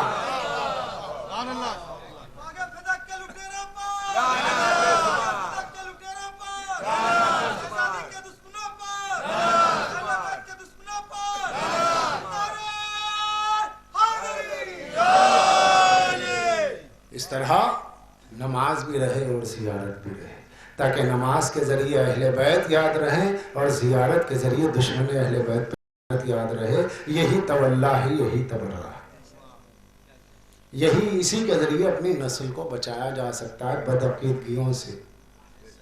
کسی دشمن اہل بیت سے کوئی سافٹ کارنر دل میں نہ ہو، کوئی نرم گوشہ نہ ہو. ارے ایسا ویسا کچھ نہیں. ہاں وہ لوگ جو عوام ہے، عوام میں جو بیچارے جانتے ہی نہیں کچھ بھی کہ اہل بیت پہ کس نے کیا ظلم کیا، تو آپ ان کا میل جول رکھنا ان کو حق بتانے کے لیے ضروری ہے. مگر جو بڑے بڑے گزرے ہیں نا، جیسے باغ فدق کے لٹیرے، جیسے معاویہ اور جیسے جمل کی بی بی، ان سب سے آپ کے دل میں کوئی نرم گوشہ نہ ہو. اور اگر کوئی یہ کہے نہیں نرم گوشہ رکھے تو سمجھ لینا اس کا تعلق انہی سے ہوگا. دعا کرنا کہ پالنے والے ایسے لوگوں کا حشر ان کے ساتھ ہو جو اہل بیت کے قاتل ہو. ہم دشمنان اہل بیت پہ تبرہ کرتے ہیں، ہمارا حشر اہل بیت کے چاہنے والوں کا. یہ مجلسیں جو منعقد کی جاتی ہیں، ان مجلسوں کا مقصد یہ ہے کہ اپنے بچوں کو، اپنے چھوٹے بھائیوں کو، اپنی چھوٹی بہنوں کو اور آج کے اس انتہائی بگڑے ہوئے ماحول میں کم سے کم اپنا اہل بیت کے متعلق عقیدہ پکا رکھو، کیونکہ اگر یہ پکا ہے تو سب ہے۔ اور نماز نہ چھوڑنا ہے چاہے جس حال میں ہو، کیونکہ میں نے آپ سے کہا کہ نماز پڑھتے ہیں آل محمد پہ صلوات، نماز ختم ہوئی دشمن اہل بیت پہ لعنت۔ تو اللہ چاہتا ہی یہ ہے کہ آپ نماز اس لیے پڑھیں تاکہ اہل بیت کے دشمنوں پہ لعنت کرے اور اہل بیت پہ صلوات بھیجے۔ وہ اپنی نماز کیوں پڑھوا رہا ہے؟ اسے عبادتوں کی کیا ضرورت ہے؟ وہ معبود ہے، بے نیاز ہے۔ صبح قیامت تک آپ سجدے پہ سجدہ کرتے جائیں، کوئی اس کی عظمت میں اضافہ ہو جائے گا؟ روئے زمین کی ساری مخلوق اللہ کی عظمت سے انکار کر دے تو کیا عظمت گھٹ جائے گی؟ نہیں، وہ صمد ہے، بے نیاز ہے۔ وہ اپنی نماز پڑھوانا اس لیے چاہتا ہے تاکہ آپ کے ذریعے دشمن اہل بیت پہ تبرہ بھی ہو، اہل بیت پہ رحمت بھی آپ کی زبانوں سے جاری ہو، اور اسی کو عبادت بنا دے اور اسی کے ذریعے آپ کو نجات بھی دے دے۔ اب جو اس سے بچنا چاہ رہا ہو، نجات سے بچنا چاہ رہا ہو۔ اگر آپ کو پتا چلے کہ بھائی یہاں کا ابھی تو الیکشن ہو گیا، میں مثال بھی نہیں دے سکتا، چلیے رزلٹ آ گیا، کوئی بھی سی ایم ہے، آپ کو پتا چلا کہ صاحب ایسی جگہ آپ ہیں کہ دن میں 2 بار آپ کا بغیر کسی وسیلے کے، بغیر کسی ذریعے کے، بغیر کسی ذریعے کے 2 بار آپ سی ایم سے مل سکتے، الون میں آرام سے۔ آپ بولے بھائی میرے سارے مسئلے حل ہو جاتے ہوتے، کیوں؟ سی ایم فیل ہوتا، محسوس ہوتا، احساس میں آتا، اس کا وجود سامنے ہے، اثر ہوتا۔ لیکن یہ پوری کائنات کا ایک یونیورسل مائنڈ ہے، ایک پوری کائنات کا مینوفیکچرر خدا ہے، وہ آپ کو کہہ رہا ہے 5 بار فری آپ کے سامنے، بالکل اپائنٹمنٹ فری ہے، یہ 5 بار آپ میرے پاس آ جاؤ، جو مسئلہ ہے مجھ سے اکیلے میں بولو، جیسے بولو میں حاضر ہوں۔ وہ حل کرنے بیٹھا ہوا ہے، آپ بھاگ رہے ہیں۔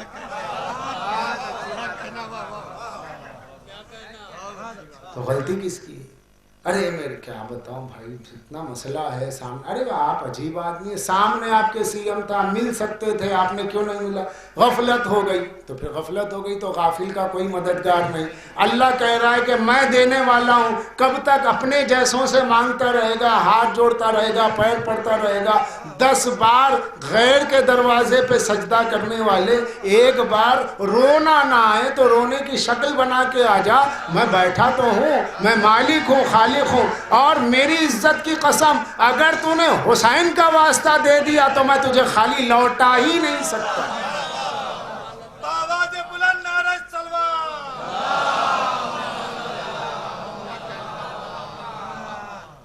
تو یہ سب ہماری اپنی غفلتیں ہیں۔ ان مجلسوں کو رسم نہ سمجھیں، یہ مجلسیں ریچولز نہیں ہیں، کسٹمز نہیں ہیں، رسم نہیں ہیں۔ یہ مجلسیں اللہ کی بارگاہ میں بندے کو ملانے والی ہیں، یہ بتانے والی ہے کہ ہم جن کے ماننے والے ہیں، ہم جن کے ماننے والے ہیں، ان کا وسیلہ ہمیں خدا سے ملاتا ہے، ہمیں تنہا نہیں چھوڑتا۔ اور تنہا نہیں ہے، ہمارا وارث زندہ ہے جو ہمیں ہمارے رب سے ملاتا ہے، ہماری عبادتیں قبول ہیں۔ لہذا کسی علی والے کو مایوس نہیں ہونا چاہیے، جتنا دے دیا اسی پہ راضی، جتنا مل گیا اسی پہ راضی۔ انسان کو ہرس آگے بڑھاتی ہے جو خدا سے مایوس کرتی ہے۔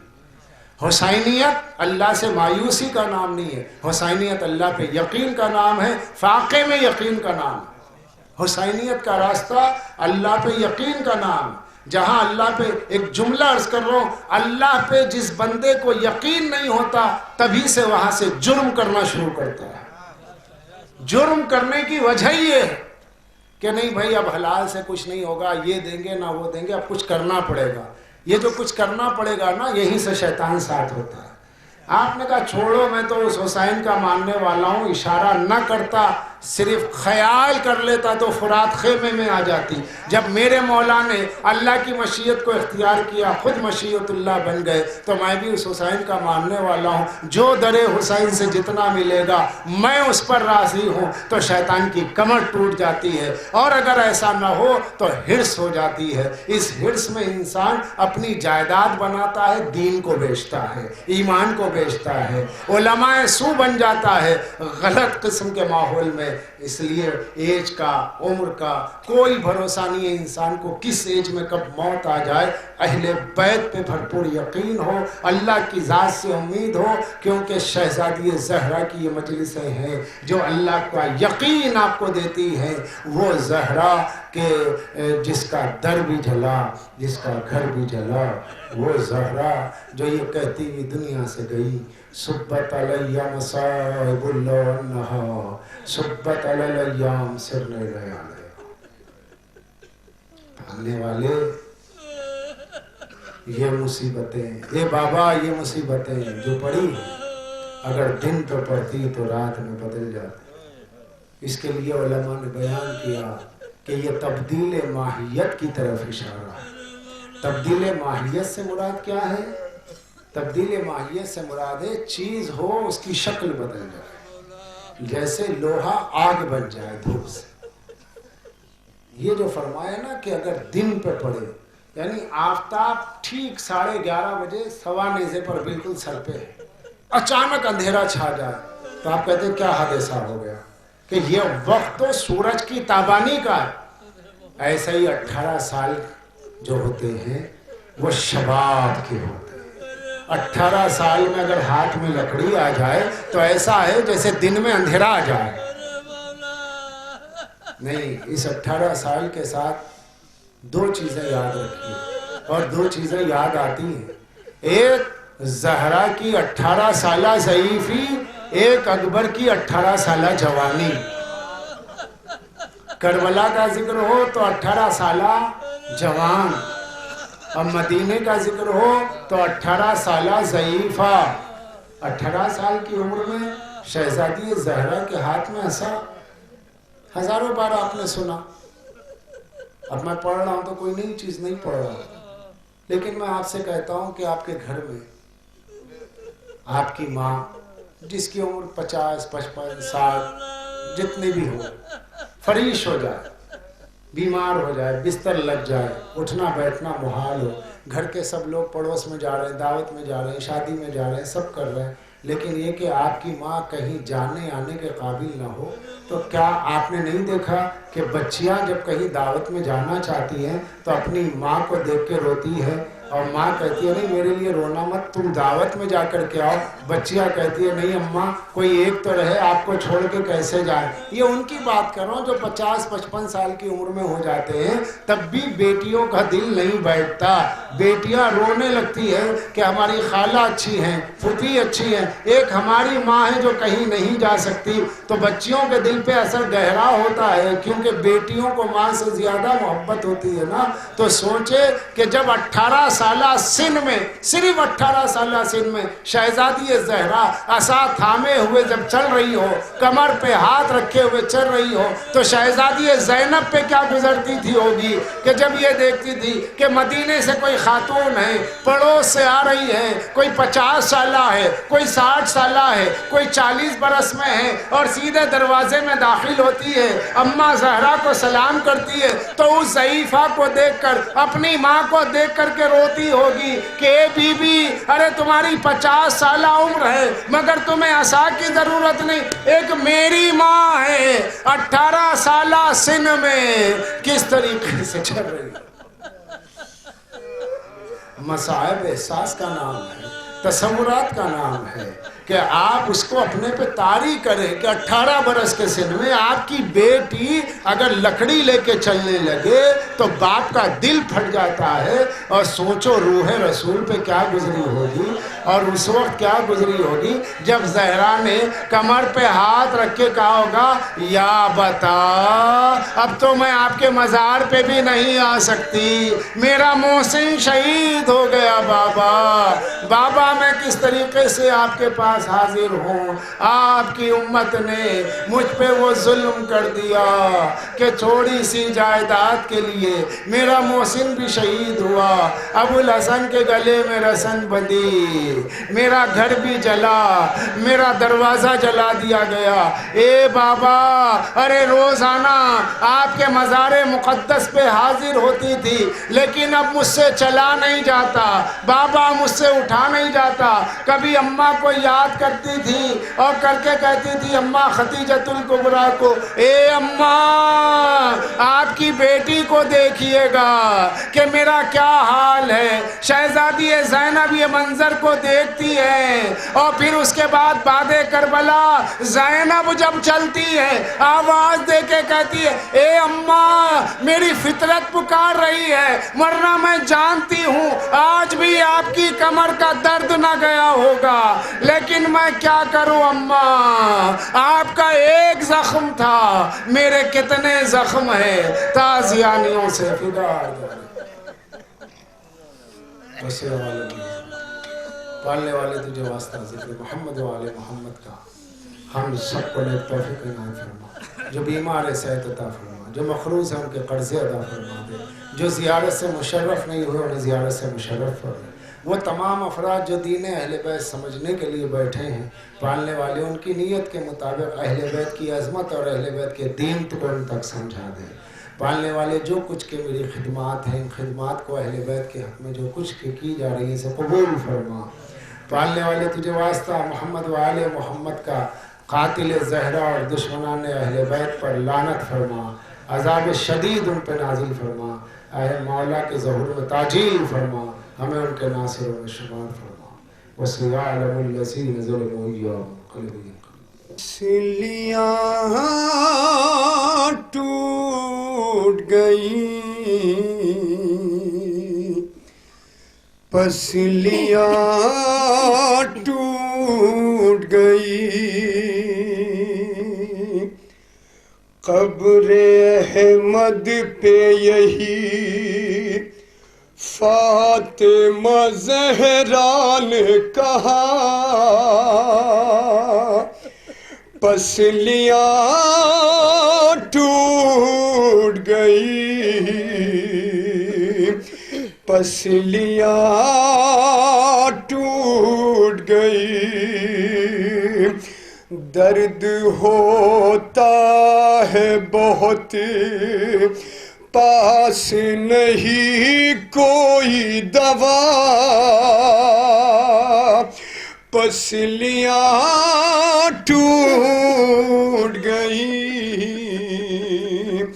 پسلیاں ٹوٹ گئی, پسلیاں ٹوٹ گئی, پسلیاں ٹوٹ گئی, پسلیاں ٹوٹ گئی, پسلیاں ٹوٹ گئی. شدت درد سے جو آہ نکلتی ہے میری, باپ کے ہجر میں بیٹی جو تڑپتی ہے تیری, امتی آپ کے دیتے ہیں مجھے تب ایزا, پسلیاں ٹوٹ گئی, پسلیاں ٹوٹ گئی, پسلیاں ٹوٹ گئی, پسلیاں ٹوٹ گئی.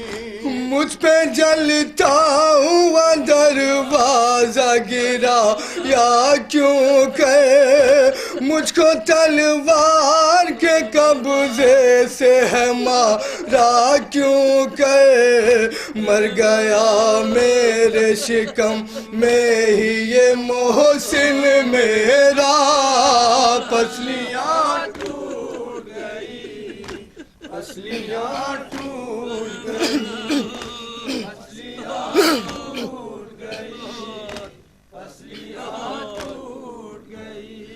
مجھ کو معلوم نہ تھا دیں گے دگا یہ ایسی, باپ کے مرنے پہ پرسا نہیں دے ہوگا کوئی خوب امت نے کیا اجر رسالت کو ادا پسلیاں ٹوٹ گئی پسلیاں ٹوٹ گئی پسلیاں ٹوٹ گئی پسلیاں ٹوٹ گئی بن سہارے کے میں دو گام نہیں چل پاتی دو قدم چلتی ہوں بابا تو میں گر جاتی ہوں انگلیاں بچوں کی تھامے ہوئے آئی زہرا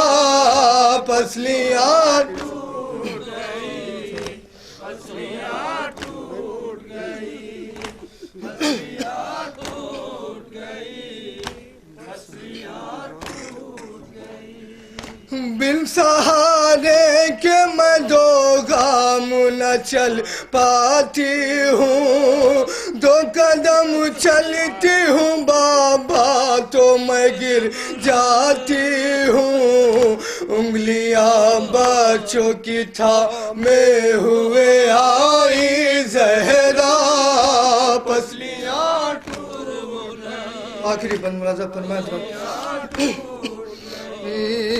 پسلیاں ٹوٹ گئی پسلیاں ٹوٹ گئی کیسے سہ پائیں گے بچے یہ جدائی میری صرف 18 برس میں ہوئی ہوں بوڑھی آپ کے بعد ہی یہ مجھ پہ ہوئے جور و جفا پسلیاں ٹوٹ گئی پسلیاں ٹوٹ گئی پسلیاں ٹوٹ گئی پسلیاں ٹوٹ گئی بعد مرنے پہ بھی وہ ظلم ہوا زہرا پر منہدم بی بی کا روزہ ہوا مہدی منظر آج بھی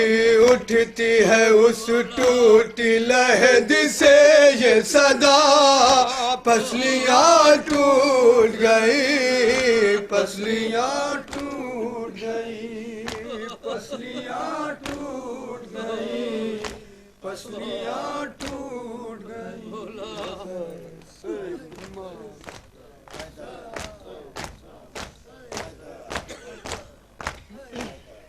السلام علیکم ابا عبداللہ السلام علیکم ابن رسول اللہ السلام علیکم ورحمۃ اللہ وبرکاتہ السلام علیکم یا قریب الغرباء السلام علیکم یا معین الضعفاء والفقراء السلام علیکم یا شمس الشموس السلام علیکم یا انیس النفوس السلام علیکم ایھا المدفون بارض طوس روحی و جسمی لک الفدا ورحمۃ اللہ وبرکاتہ السلام علیکم صاحب العصر والزمان الامان الامان الامان السلام علیکم یا خلیفۃ الرحمن السلام علیکم یا شریک القرآن السلام علیکم امام الانس والجان السلام علیکم امام زماننا ھذا عجل اللہ تعالی فرجک وسهل اللہ مخرجک وظہورک السلام علیکم ورحمۃ اللہ وبرکاتہ